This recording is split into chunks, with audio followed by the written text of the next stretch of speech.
So this section talks about creating the radiographic image, and this starts off by talking about the X-ray beam, and then radiographic variables. Variables are things that we can change, some of which in principle we can change, but in practice we don't. But most of these variables are things that we change on a regular basis from one patient to the next, one image to the next, and they affect the image. So let's lay the groundwork for this by just getting down some basic terminology, because we're going to use that terminology in all of the following sections.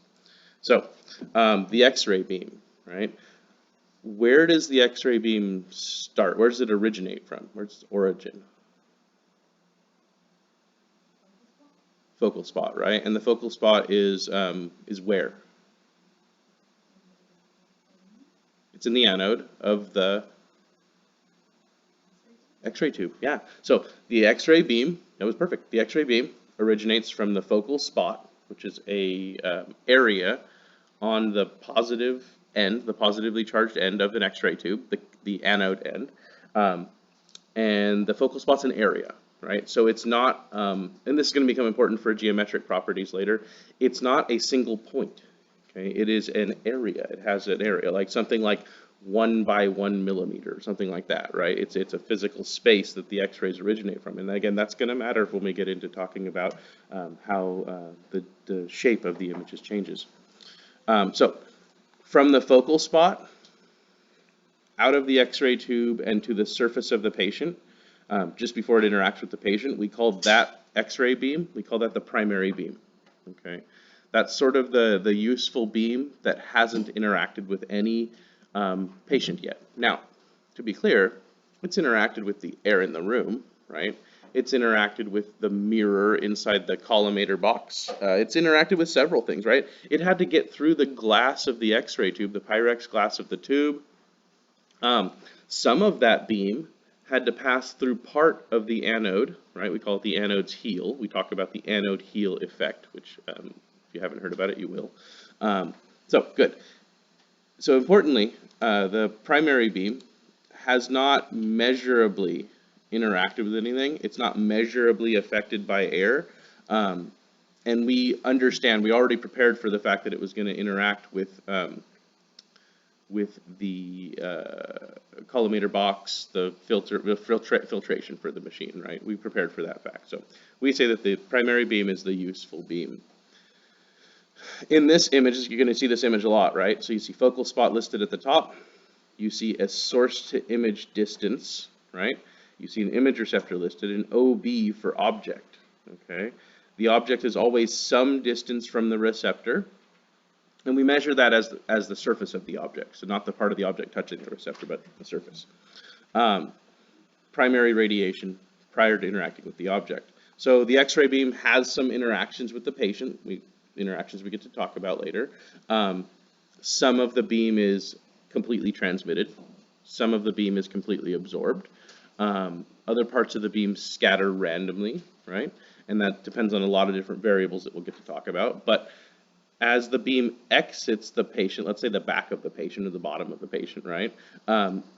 That beam left over is not the same as the primary beam, right? Some of it has been absorbed. In fact, most of it has been absorbed, okay, or scattered by the patient. We call that leftover beam the remnant beam. Now, the remnant beam is not just what's left over. The important part of it is it's what's left over, but also carries all of the information that's going to form the image, right? So if you freeze that beam in time or in space before it hits the image receptor, in principle, all of the information about the image, the body parts that you took an X-ray of, are right there in the beam. Okay, so we say the remnant beam, remnant ray, carries an organized signal that will form the image. It carries all the information for the latent image. And yeah, so I said most of the beam is absorbed, so here you go. On average, the total intensity of the remnant beam, less than 1% of the primary beam. So we have a lot of absorption, a lot of scatter, but there's the signal there, and it's some version of the primary beam. Good.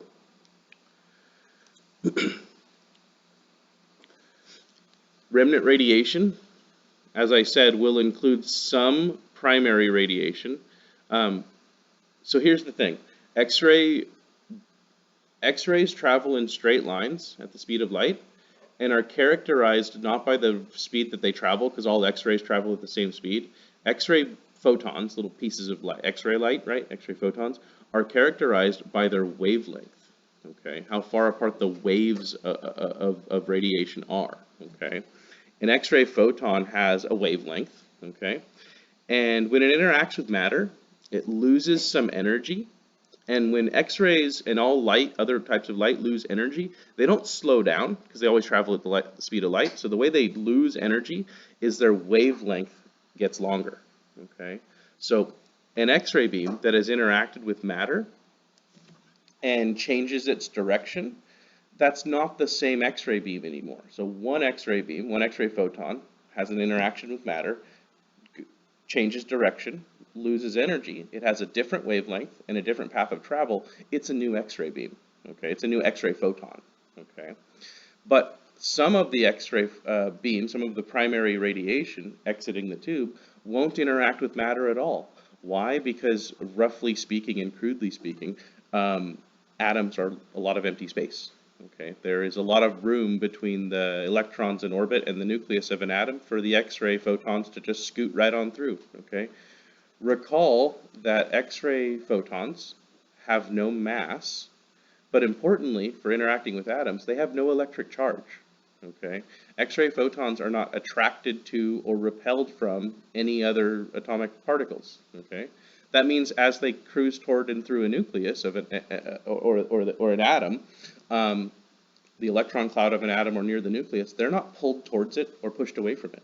Okay, they only interact with the matter, with the nucleus or the orbiting electrons, if they happen to be on the same exact path and do run in for the microphone, air quotes, run into parts of the nucleus. Okay, so some of the remnant beam is made up of the original primary radiation that hasn't interacted with anything yet. Okay, but a good majority of that, the rest of the image signal carrying part of that, is secondary radiation.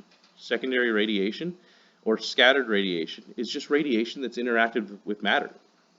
A photon of light, X-ray light, interacts with matter, loses energy, changes direction, and it's a new thing. It's a secondary scattered photon. Again, we spend time talking about the interactions with matter in a little while. Focal spot, the point of origin for the X-ray beam on the anode in the X-ray tube. Here's an important note. They love to ask this question. What does the X-ray beam do after it's created? Well, it moves away from the focal spot in every possible direction. The word for traveling in every possible direction is isotropic. Okay, so the X-ray beam, the primary X-rays, diverge isotropically, evenly in all directions from the focal spot. So why do we show it as just a little like wedge on this image here? If it travels in all directions, why are we showing it as a wedge? Like a flashlight beam. Sure, you're on a right track, but I could easily show this. Nope, that doesn't work. I could easily show this as traveling here, right, in all those directions, right? So why is it shown as just a wedge? From the focal spot, the little area that it's pollinated in. You guys are on the right track, yeah. Basically, it just shoots the signal in the direction where you want it to go. Like Yeah. a flashlight is pointed in that one Yes. direction because of the spots. Yes, couple things to clean up there, but yes. The X-ray tube has a glass envelope, right, a glass tube, and that glass tube is made of thick Pyrex glass, and around that is a bath of oil, okay? But at the bottom of the X-ray tube, there's a small little circular window in the glass that is made of thinner glass, okay? And in that window, in that area, there's no oil bath around that, okay? So the X-ray beam can pass right through there. The rest of the X-ray tube is shielded with lead. You have your collimator box. Your collimator box. Show hands, who's not looked up into a collimator box before? Okay, let me show you. I'll pass this around. But this is a collimator box, right? This is up top underneath the X-ray tube, and you adjust these to change the size of your radiation field. We'll take a look at what's happening when you adjust these. You'll have this in your hand in a moment. There are lead sliders that move back and forth in both directions. Okay. So take a look in there. There's lead sliders that move back and forth, and they are physically blocking the X-ray beam from going in all those other directions. Okay. But differently than a car's headlight, where a car's headlight, have you ever looked at your car's headlights? Yeah? There's a light bulb that points backward, so towards the back of your car, okay? And then there are reflectors facing forward, towards the front of your car.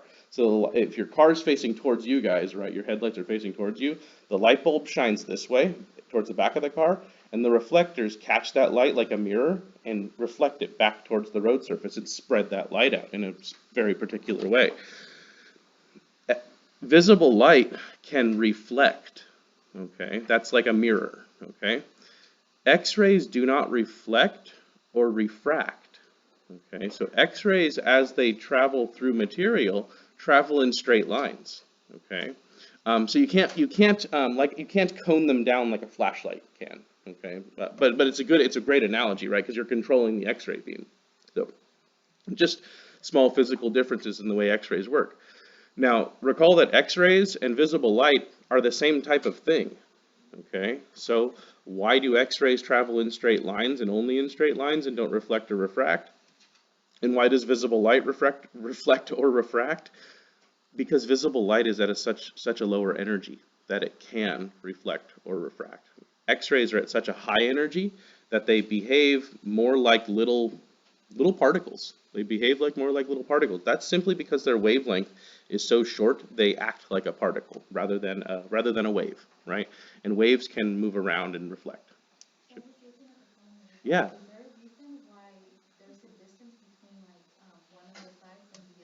Because they move like that, so they have to have space to kind of scoot around. Yeah. So you're right, but one set of shutters is underneath the other set of shutters. Functionally, no difference. It's just to give them space between each other. Yeah. They could have, if they engineered it a little better, they could have smushed them up against each other and made them just slide like that. Or have you guys seen like a camera shutter? The camera apertures that kind of have that overlapping slidey maneuver, right? They could have done something like that, I would presume, but it might be harder or more expensive. So yeah, it's also an older one, but they all, if you look up in them, they all kind of look like that. Yeah, it's a good question. Good. So at this point we have primary radiation, remnant radiation, focal spot. Okay. Central ray. Central ray is important. Let's say what it says here. The only straight ray in the X-ray beam exactly perpendicular to the long axis of the X-ray tube. It's the only part of the beam traveling perfectly straight towards the tabletop when the X-ray tube's pointed at the tabletop. All anatomy that's projected by the diverging beam is distorted in shape to some degree. It's elongated or foreshortened, usually elongated. You can just toss it right there, thank you. Why is the central ray important for positioning? What do we use the central ray for in positioning?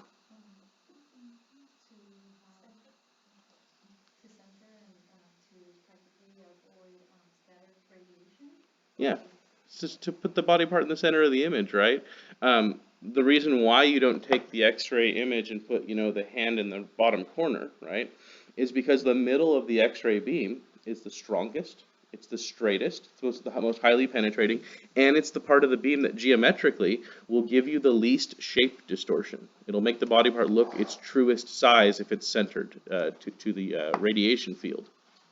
So this is one main reason why you center the radiation field, the patient, and the cassette all together. Okay, so you don't put things in like a corner of the radiation field.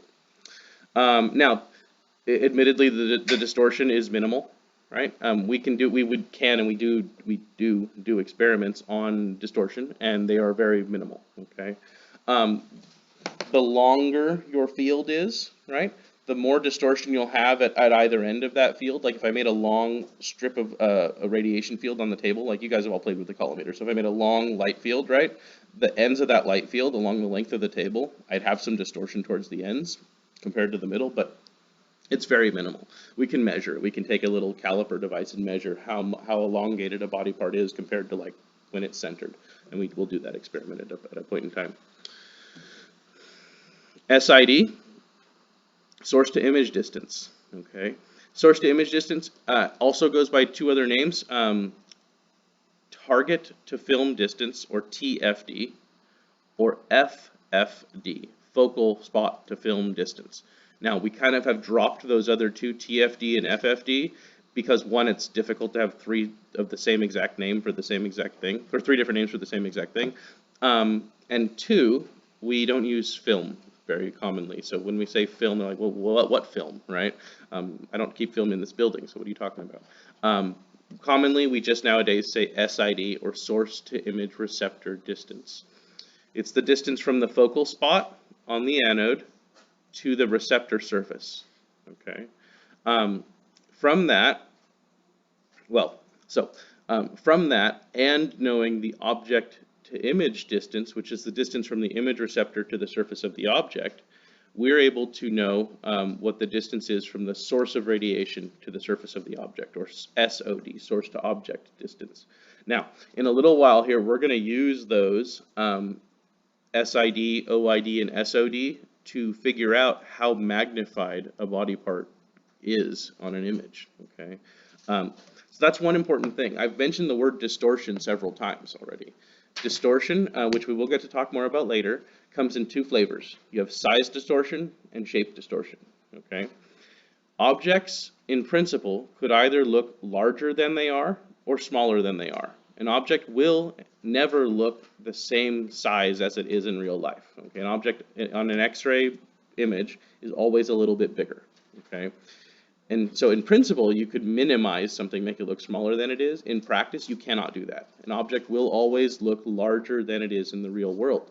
There is some magnification. So it might be useful in some cases to know how magnified it is, right? You can sort of work backwards and determine, you know, what its original size is supposed to be. Okay, or you can take an original size measurement and then see how magnified it is compared to that.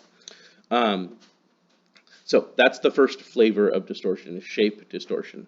The other type is size distortion.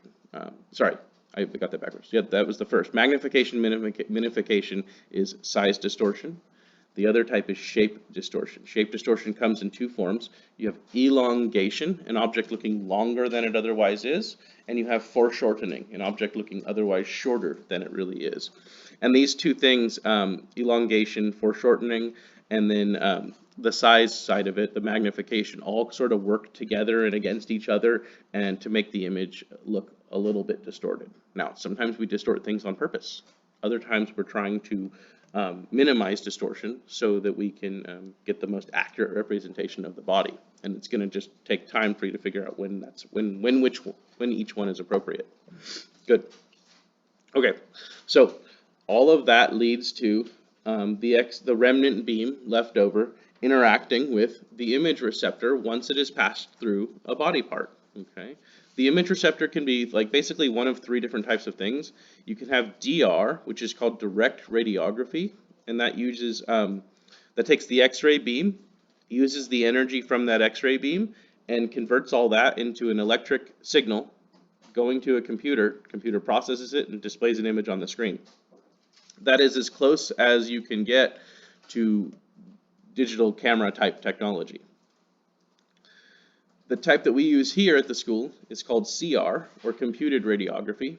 CR has been around since like the 70s, and it is basically, it's a lot like film radiography, except for the plate inside of the cassette is not a piece of photographic film. It is, well, I'm just going to say what it is. It's a photostimulable phosphor, and later on we'll talk a lot about what that means. Simply put, the X-ray beam exposes this plate. The plate stores the signal or the latent image on it, and then the plate is brought to a processor, and the processor brings the plate in, does some fancy stuff with light and lasers, and then gets you an image on the computer screen. So it's sort of a multi-step process to convert the remnant beam into a visible image, whereas the direct radiography is only like 1 or 2 steps, right? Remnant beam exposes cassette, cassette shoots electricity at the computer. So there's more steps in CR. The third type, least commonly used, but still should be mentioned, photographic film. Okay? Photographic film, and that was Röntgen's first experiment. Röntgen, you guys haven't, maybe some of you haven't heard about Röntgen. Wilhelm Röntgen, 1895, November 8th, 1895, discovers X-rays. His discovery, shortly after that, he discovered the properties of X-rays. One of the main initial properties that, hey, good morning. One of the main initial properties that he discovered was X-rays can expose photographic film. X-rays expose photographic film in very much the same way that visible light exposes photographic film in a film camera.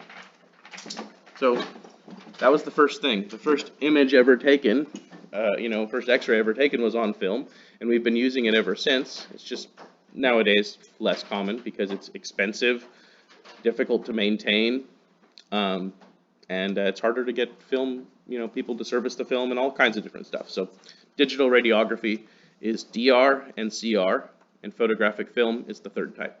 These are your image receptors. These are what are going to catch the image. They come in different sizes, all different sizes. There are 3 typical sizes. You have 8-inch by 10-inch, 10-inch by 12-inch, and 14-inch by 17-inch. If you're working with a direct radiography system, it's very common for them to have just one single 17 by 17-inch receptor, although these vary widely because manufacturers get to do whatever they want. So the role of the image receptor is to store the image signal as a latent image. That's what it does, right? It takes the X-ray beam that has exited the patient, the remnant beam, stores all of that information so that it can be processed and turned into an image. That it can either be stored as electric charge, which is DR, stored as light energy, with captured light energy, which is CR. I can't put much more, sorry. Stupid cord. CR, or chemical changes, which is film.